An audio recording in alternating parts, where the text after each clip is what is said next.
First piece I'll be practicing in this stream. Good morning to all of you. My name is When It Gets Bread, and I'm a recorder player, and I'll be practicing some pieces by Johann Sebastian Bach, a Baroque composer, arguably one of the most famous Baroque composers ever.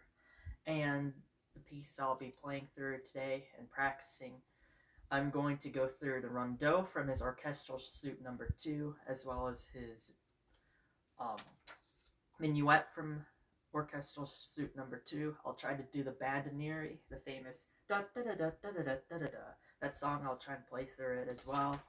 And then we're going to switch gears and look at some of the Brandenburg concertos, specifically the second one and the fourth Brandenburg concerto. So we'll also finish off with the Gavotte from French Suite Number 5, arranged for solo flute. So let's get on to Orchestral Suite Number 2 with the Rondeau on the tenor recorder. Now this is a larger recorder than usual. This is the soprano recorder that you would probably see in elementary school, middle school, and even some high schools. I think they still do recorders, but this is the one that everyone's taught in school at one point, the soprano. And then we have a next size up from that, and that will be the alto recorder, which is in F, in the key of F. So it's the F that's lower than the C on the soprano. And then you have the tenor recorder, which I'm holding right here. This is the largest recorder I currently own, and it's in the key of C, just like the soprano, but it is one octave lower. So actually this is bottom C, is middle C on the piano. That's the lowest note possible on the tenor recorder, and the lowest note possible I have right now on my whole recorder collection. So this is my lowest voicing instrument right now, and yeah, let's go use it for Orchestral Suite Number 2 by Bach. I'm going to start practicing using the Rondeau.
Sorry about that.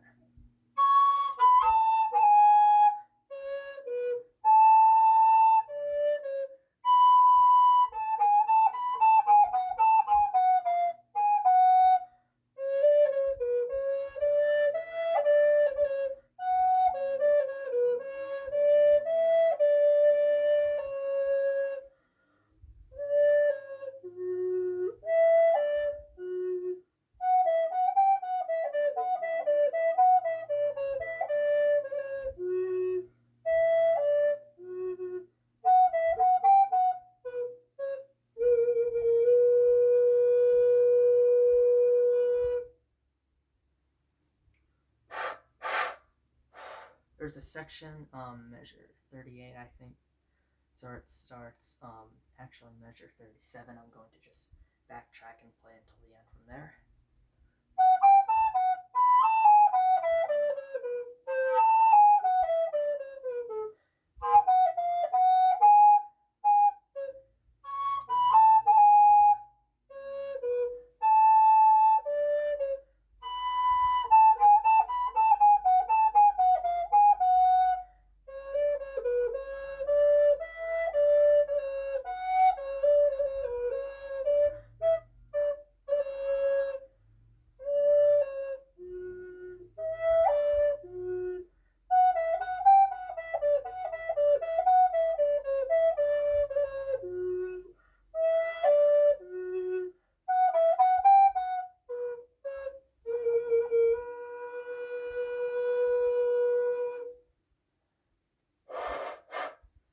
go.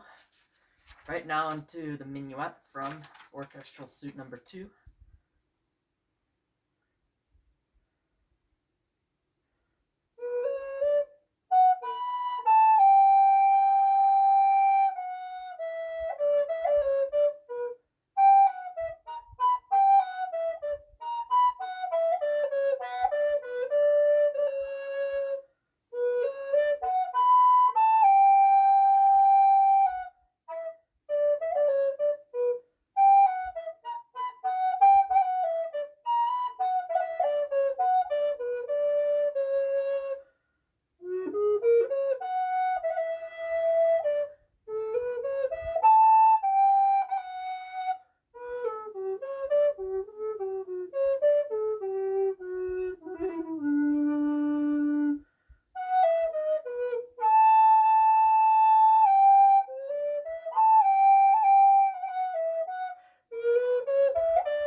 Alright, the second repeat, the B section, I think I need to redo it.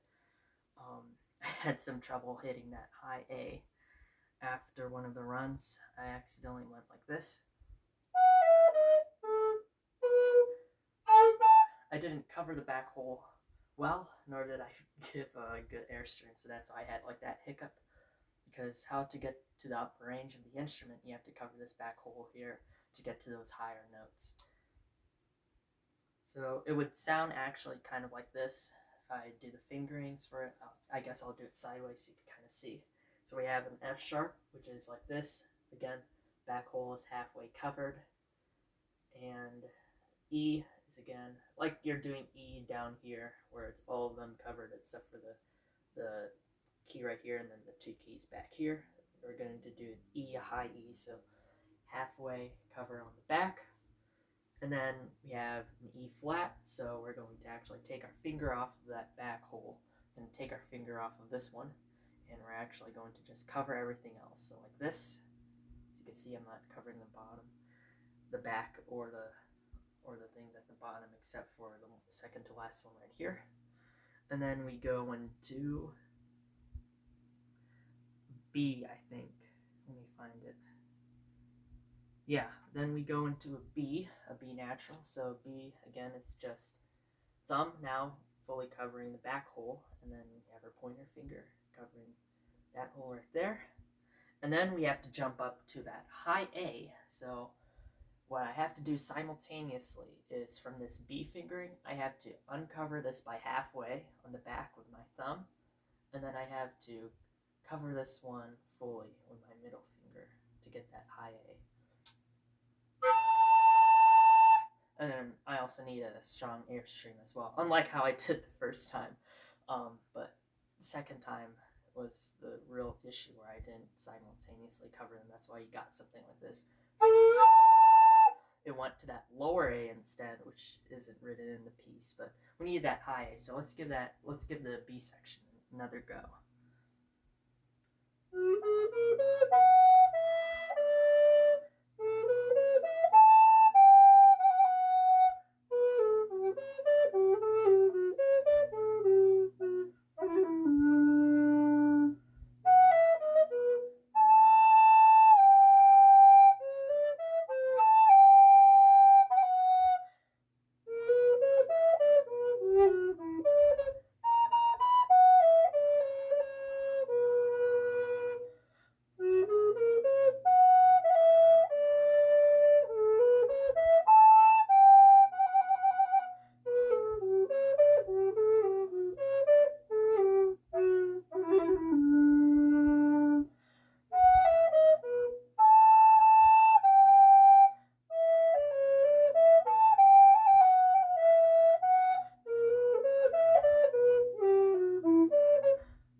go. Alright, now time for the Badineri. I'm going to take this very slow as I'm still learning the fingerings to it, but let's give it a shot, shall we?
Oh, man.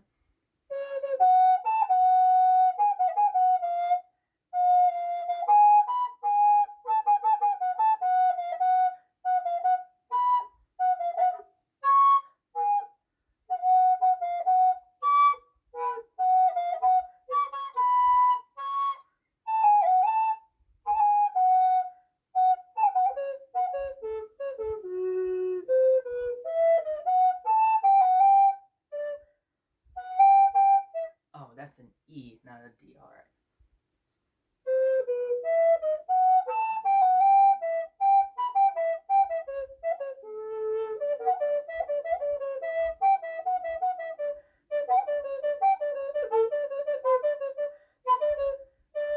Let me try that section again.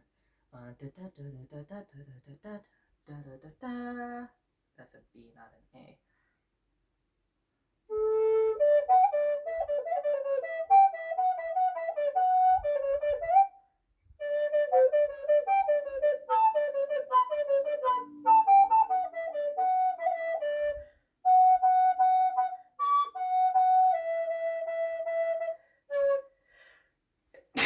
Oh my, so sorry about that. I had to sneeze. Let me just pick up where I left off. I had to sneeze in the middle of the song.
Forgot the note there. Sorry.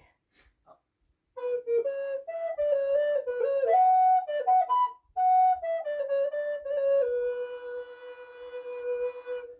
There we go. As you can see, the B section, I think it's a little bit easier with the fingerings than the A section, which is in like F minor and B minor at the same time.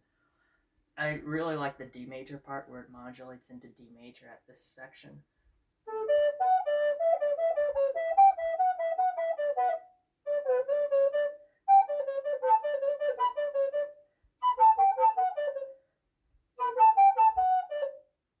I'm forgetting a note there. There we go. I like that whole section though.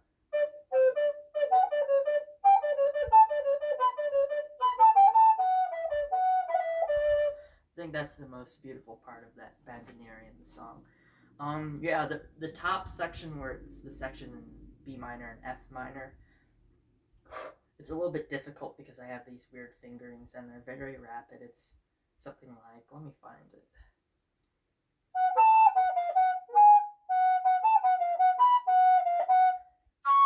That note right there, a top C sharp, is actually kind of impossible to play on a recorder, except for when you're covering the bottom of the instrument, this eighth hole right here. On some pieces, I'll get to one of them with the alto recorder shortly, but some of the pieces will require you to cover the bottom eighth hole of the instrument, aka the bottommost hole, with your leg or the side of your leg right here, or your knee. It's just another thing. It's without getting into all the physics of it. There's just certain notes, like um, when we get to the alto recorder, that note that's kind of impossible to play is the top F sharp. So we'll need to do the same thing here. But since this instrument has keys and the holes are large enough, I could kind of just halfway cover them and I'll get that C sharp. So yeah. All right. I think I'm gonna just run through the D major section again of the bandoneer. I really like it, and then we'll move on to something else.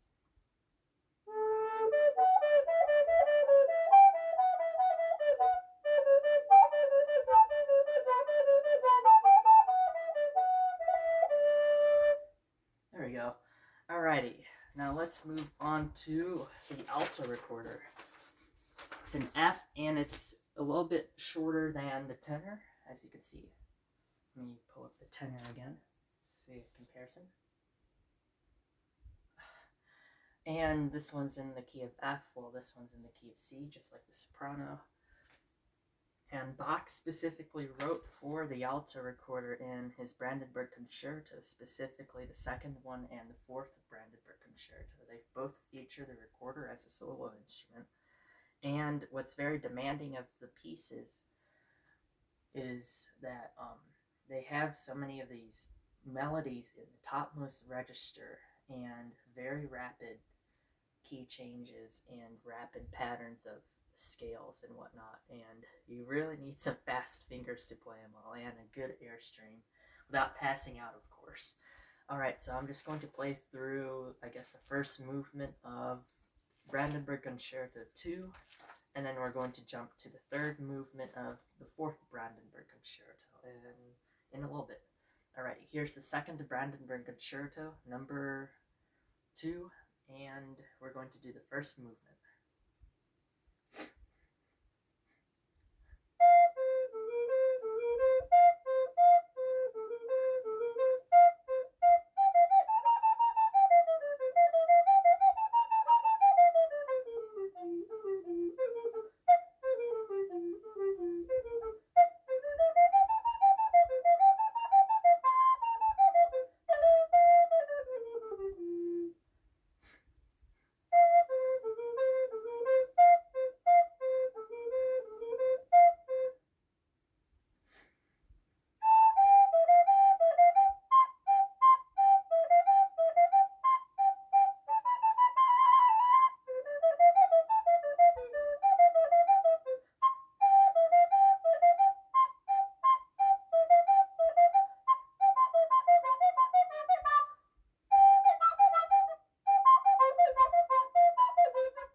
That is a very messy section. Sorry about that. Let me go back.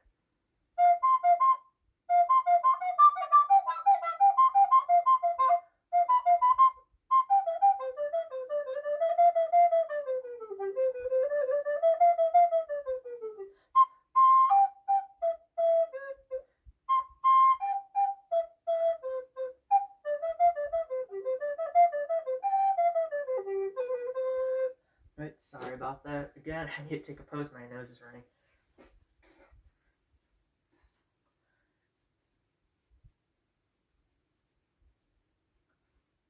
There's so many allergies outside.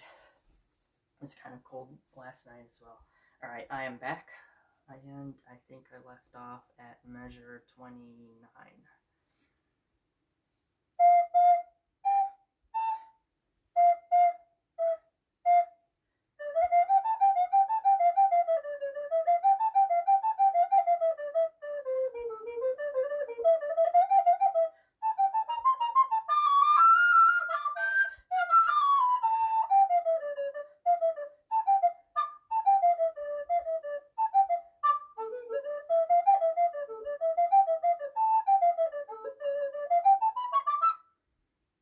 pitch change. There we go.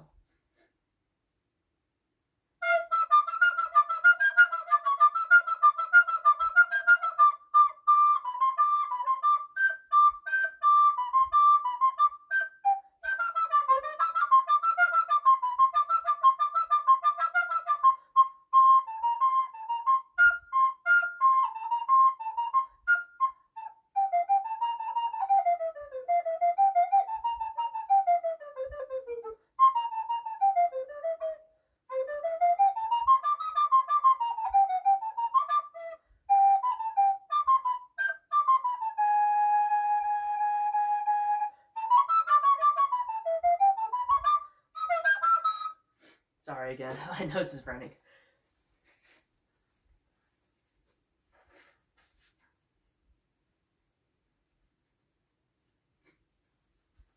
Sorry about that interruption. I had to again clear my nose. Alright, now where was I? I'll just take it at measure 52.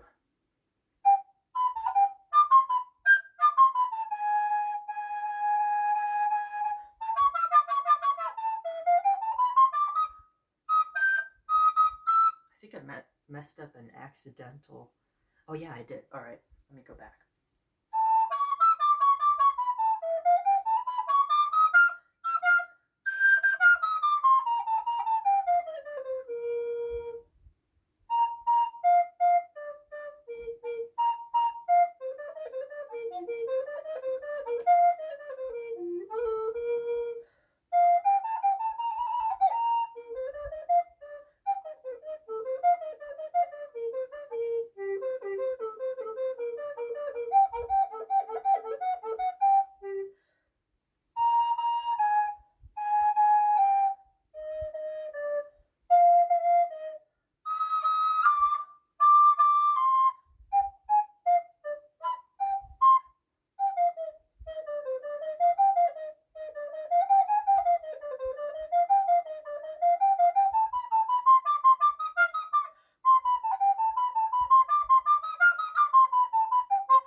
Messed up an accidental. There it is.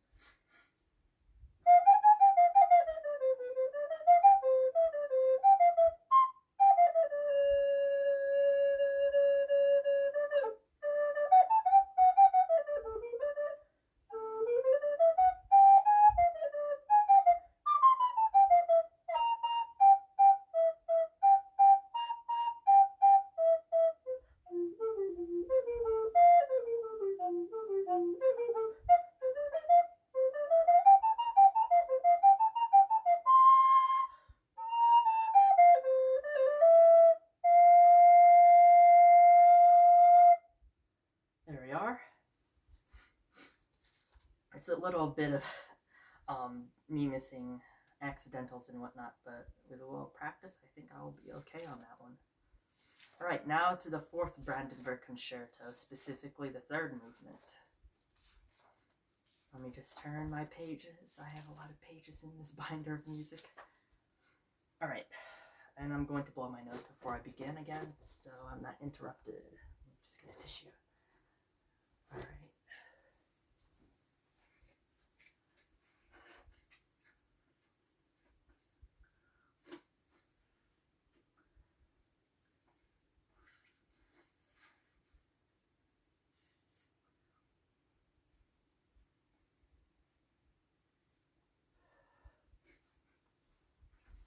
Alrighty, let's get this fourth Brandenburg Concerto at the third movement, and let's get it.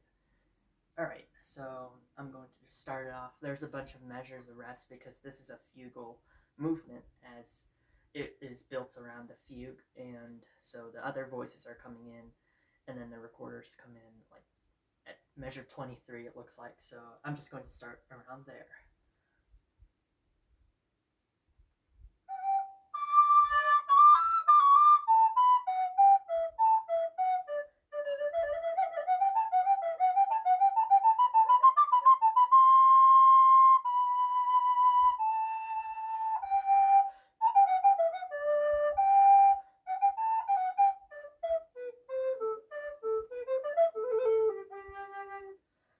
Actually, I could play the beginning. The subject of the fugue is this, so at least now we can look where that is presented in the recorder part. The subject of this fugue that he uses in the third movement of the fourth Brandenburg Concerto sounds like this.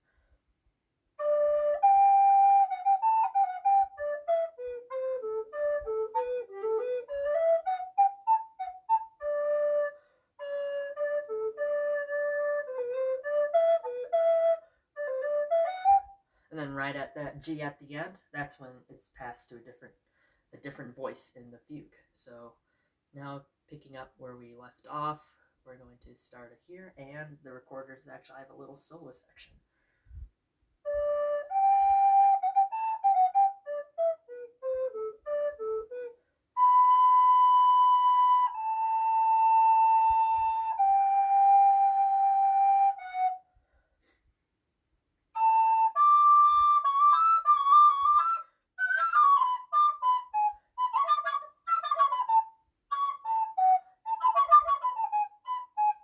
Did you see where I needed to cover the bottom of my instrument with the knee to hit that high F sharp?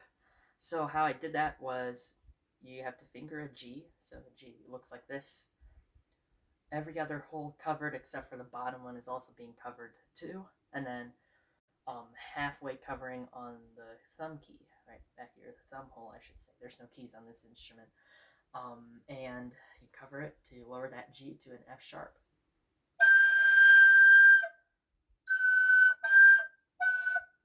There we go. And it's not only shown in this part of the concerto, in the first movement of the fourth concerto, he uses the F sharp in this fast pattern, this fast run in the recorder one part, and that part kind of sounds like. Wait, let me try that again. It sounds like that, but much faster, so I really have to lift my leg maybe like several measures before, and then bap, and then there's the F sharp. Alright, so I'm going to actually pick off from that solo part, which has the F sharp in the third movement, so we could get like a recap of it.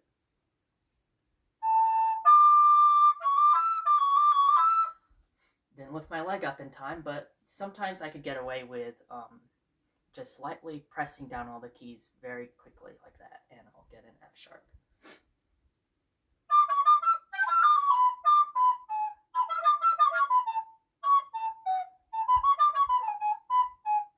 Like that time right there, I didn't lift my leg, I just rapidly pushed down on all the buttons, on all the holes. They're not buttons, I keep messing that up. Alrighty, I'm just going to move on from there.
there's a bunch of rest after that, and I need to blow my nose again.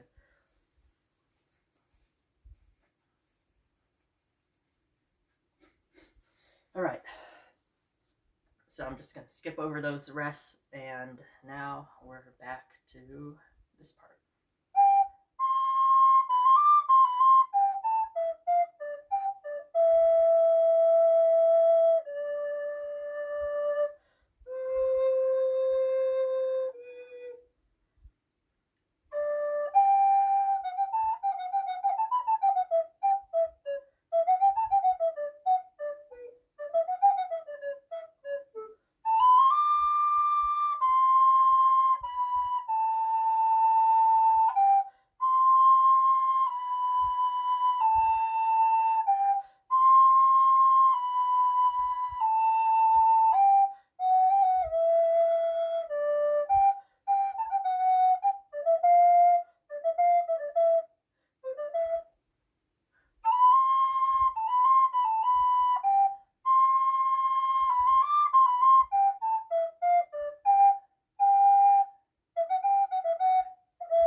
Alright, and now is the third movement of Brandenburg Concerto 4. The last piece I'll be playing is from Bach's French Suite number 5 in G major. And originally this piece is actually written for solo harpsichord, but I did find a version online for solo flute, so I looked through the movements, and one of them actually fits on the alto recorder, and it's pretty fun to play on there. Let me just get to it. It's the gavotte, and it's in cut time, and it's a little bit of a fast French dance. It's a lively, fast French dance. And yeah, here's the gavotte from French Suite 5.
Alright, thank you so much for tuning in to this recorder practice session. I hope you enjoyed the music, And please stay tuned for more content. Thank you so much and have a wonderful day. Take care, everyone.